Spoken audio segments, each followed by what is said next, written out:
Voilà, Moussibé, assalamu alaikum. Merci à tout le monde de la confiance, de l'attention. Haray ko teddugalemon ko pigi woni ko men hendi do irudi Amérique. Haray tantirabe men go wonbe Amérique, j'ai vraiment pas, je ne sais même pas le nom de la dame. Mais néanmoins tantibe holli wonde ma haray ida inde mabbe de holle der mum ara non na première fois mabbe be tambitale mo jobere men ni haray hendi ke do kabbe joy wi mabbe ko kabbe jetati be addudo kabbe jetati no haray be o ki wobbe go kabbe tati dia haray enen be adirani e mam ga kabbe joy haray do dolle c'est montant de 500 000 de diwri Conakry taxi jom attani un montant de 400 000 ko yobaten confirme haray ko teddugale mo haray men hendi ke non haray kanyum ko liyo haray ko en andu dum do ko Amerique iwri enen kadi en sodi plastique jidi be ngardi haray e senditu godum do habbe fow wade ngabe ko duwa wonde do en anda ko ni yum woni ga taw sentalen musibe meden be hato yimbe ben e ballal haray ganditina julbe Allah be golle de wela fi ko haray de wadde beru ko waawden ko ñewata ka no satisfait de fow ko wobbe ko yo welo wobbe ko yo welto wobbe ko yo seti wobbe kadi haray ko yo welto en tout cas ñande go ara ko be wobbe kadi ko seti ñande go ara ko be welto parce que pigi di fow haray be laafi haray non o yi musibe ko pilo verji yeddudi woni ko hendi den do haray alhamdulillah rabbil alamin mais bien vas plastique nati on dirait c'est le plastique o yi musibe donc haray ko pigi tawata vraiment ino hato ñina e mul lagine ko woni ko be addani en do surtout ka jangol do ido musibe se nabi de ngokki miskina ben en tawa hibe hatondine mum hara hibe nyinni julbe Allah ben fo albarka. Merci à tous les partenaires mais andi himbe bu no dimeno no baki pigi ardi wo vraiment julbe no wakilia il faut reconnaître no wakili ndare misal de wobbe gono inna woton dandu julirde julbe Allah be mo benno wadde seda parce que on a goto wadi on a o jaami ko be de nyasagala jaami on ça nous a coûté plus de un montant de 180 millions pour ñam parce que fiyonnu ndiare di ka mabbe ko be yeeyini men ko 2 millions de no frangina ya men darni jaami on ton sappoygo jaar son sappoygo duma men darni di honno ton sappoygo sima men darni di julde ben nyasagala on tini passi golle ben tum comment même mon téléphone je vais calculer ici envoie mon téléphone appelle-le on peut calculer ici avec ton téléphone viens s'il te plaît passi di masom bebe ko be njowoye donc andi masom bebe ko motoji men ettuno mais yaadi e mum mais yaadi e bendo. Donc imaginez-vous maintenant et on prend l'exemple sur les menuisiers ben ko be nayoye bien ben nayoye menuisier ben n'est-ce pas les menuisiers sont 4 n'est-ce pas 80 000 fois 8 parce que be yudo be ye labe de labe donc be mi ka tombe donc ça fois 16 80 000 fois 16 80 000 fois 16 donc 1 280 000 allez retour c'est juste transport menuisier de nous on prend la même chose pour les peintres comme là 1 200 plus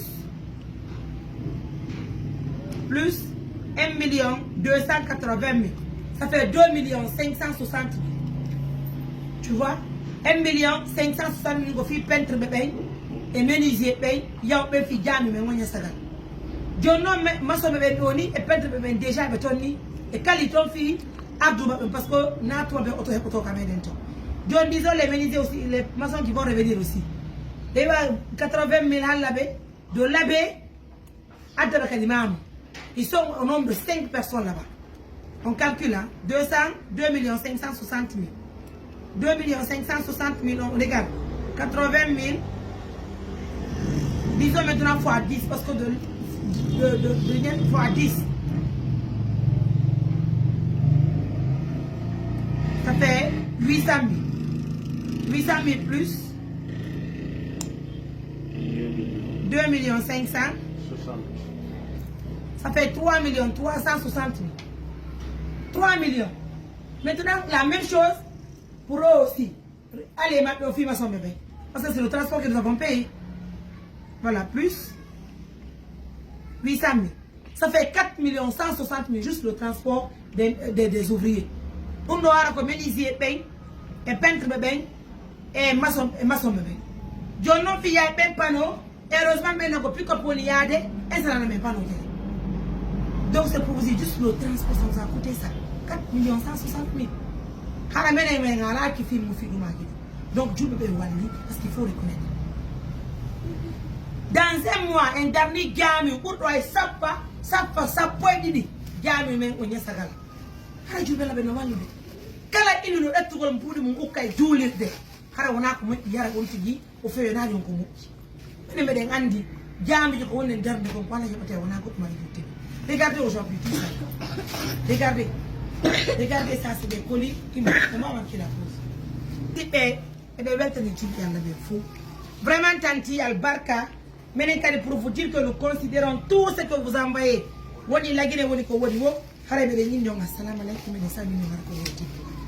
Mais les gens qui ont partenaire, ils faut qu'on kala itto sadaka addaka mo jibere Allah taw harako sadaka anni ya do wati harasa addi sadaka wona addu go sadaka on fi yo goddo sowi sine memina na men problème kala addu do mbudi anni ko fi Allah addiri harabe de hidi me de wetti kala kadi me force ta hay e goto kala anni ko 100 francs addi o wadani hore makko musibe c'est pourquoi menesi wobbe inni wata me filmu me yaltina harabe de kirda ko wadi si men kirda bay den andi partenaire de goroton si be addi 100 francs si a wadali remise on be 100 francs mabbe ko yeyi don abutinta be menacete abutinta do mene den andi un partenaire il y a certains partenaires hay be addi 25 francs il faut que tu fasses une vidéo qui prouve que oui c'est ça et c'est normal be mari gonga donc c'est pourquoi nous avons adopté vraiment des principes de l'ONG hay si te woni ko bombo mentre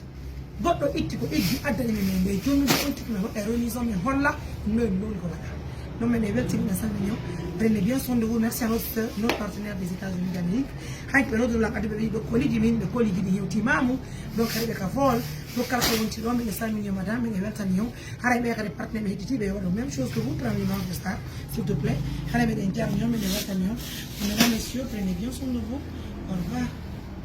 Et comme vous le voyez, c'est de très jolies vidéos. Hein? C'est des vidéos qui sont là. Waouh! C'est très joli. Tout ça là, on va faire la remise, Inch'Allah. Vous voyez les vidéos d'Ili.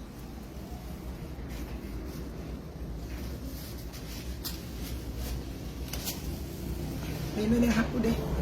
Mais c'est une tafo. À 10 points. Ok, tapita, wow, donc vous voyez ça, on doit que on doit aller sur les pores bleus.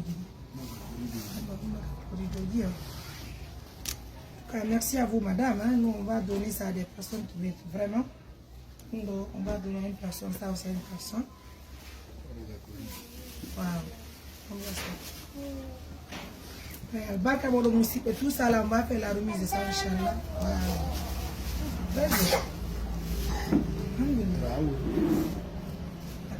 Merci beaucoup. Allez, à tout à l'heure, mes amours.